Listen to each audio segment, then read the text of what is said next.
Pine Valley, Ohio. Population just under 3,000.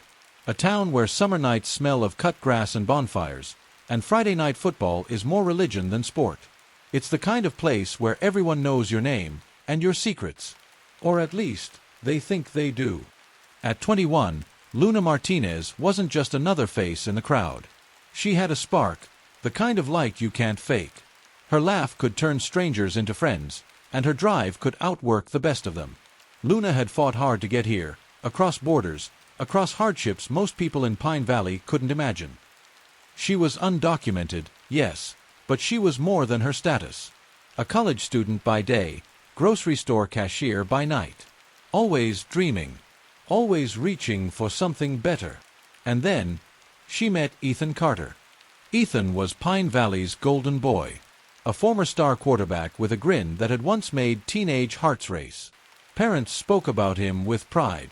Teachers nodded with approval. To the town, he was proof that good things came from small places. But what the town didn't see, or maybe didn't want to see, was how quickly a star can fall once the stadium lights go out. After high school, Ethan drifted. A few classes at the community college, a job at his uncle's auto shop, and then, slowly, the parties got wilder. The friends changed, and the rumors started. Methamphetamine had found its way into Pine Valley and into Ethan's bloodstream. When Luna met Ethan, he wasn't the town's fallen hero. To her, he was kind, charming, a little broken maybe, but who wasn't? He understood loneliness. He knew what it meant to want something bigger than this tiny town could offer. Their romance was a whirlwind, fast, fiery, dangerous in the way only young love can be. They married after only a few months of dating. No big wedding, no family feasts, just a simple signature, 2 rings, and a promise they'd build a life together. First, things seemed almost happy. Their apartment was tiny, but it was theirs. They had inside jokes, plans to visit the coast someday, dreams of a future bigger than Pine Valley's dusty streets. But love, no matter how fierce, cannot heal someone who doesn't want to be saved. Money became tight. Luna picked up extra shifts at the grocery store. Ethan struggled to hold down a job. The fight started small, arguments over bills, over late nights, over things left unsaid. Sometimes neighbors could hear them. Sharp words thrown through the thin walls. Crying behind closed doors. Luna, always the optimist, believed he would change. That this was just a rough patch. That love could pull him out of the darkness. But the darkness was deeper than she realized. The signs were there. Little things at first. A too tight grip on her wrist. Shouting matches that shook the neighbors awake. Apologies the next day, always apologies. And Luna, ever resilient, kept believing. Maybe tomorrow would be better. Maybe the man she married would come back to her. Behind her smile, Luna was making plans.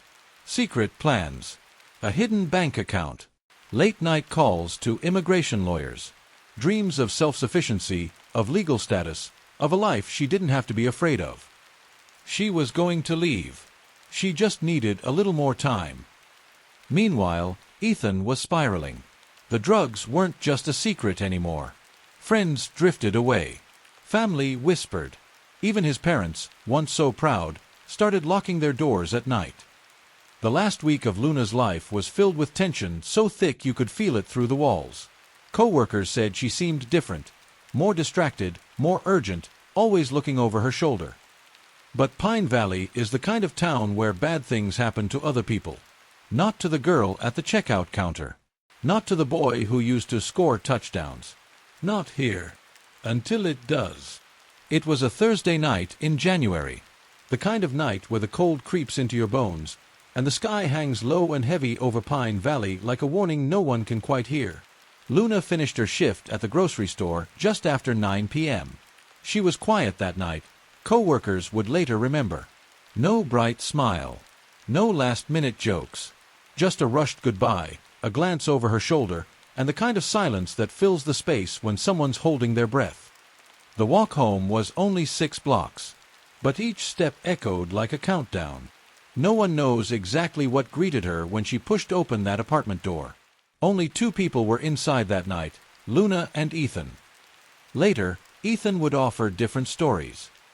He claimed he heard voices, that he blacked out, that Luna had said something to trigger him. None of it made much sense. None of it mattered. What the investigators pieced together was chilling, a violent confrontation. Luna, fighting for her life. Ethan, lost in a drug-fueled rage. Neighbors heard thuds. Muffled shouting. Then, nothing. At 11:37 p.m., Ethan left the apartment. Alone. Security cameras captured it all. A man who had just ended a life, moving through the aisles like he had all the time in the world. Next morning, 7 a.m. It was Ethan's parents who found her.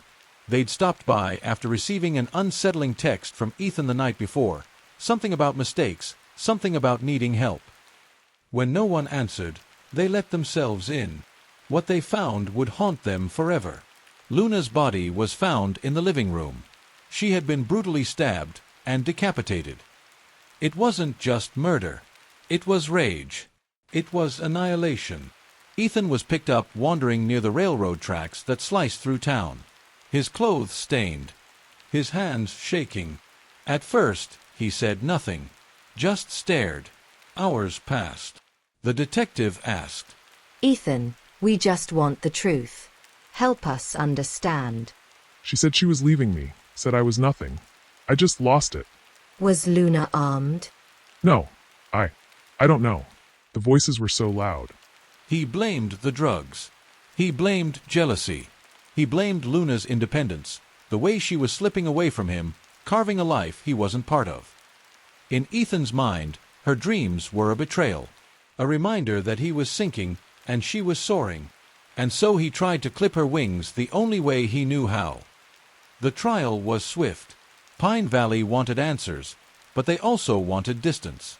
This was the kind of tragedy that didn't fit into their tidy world of bake sales and Friday night games. Facing overwhelming evidence, Ethan Carter accepted a plea deal.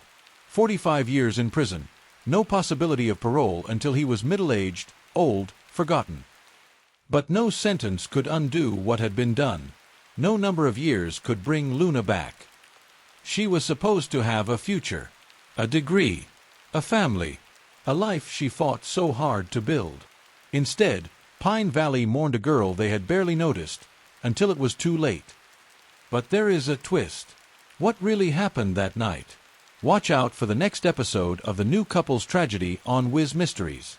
Remember to like this video and subscribe to this channel.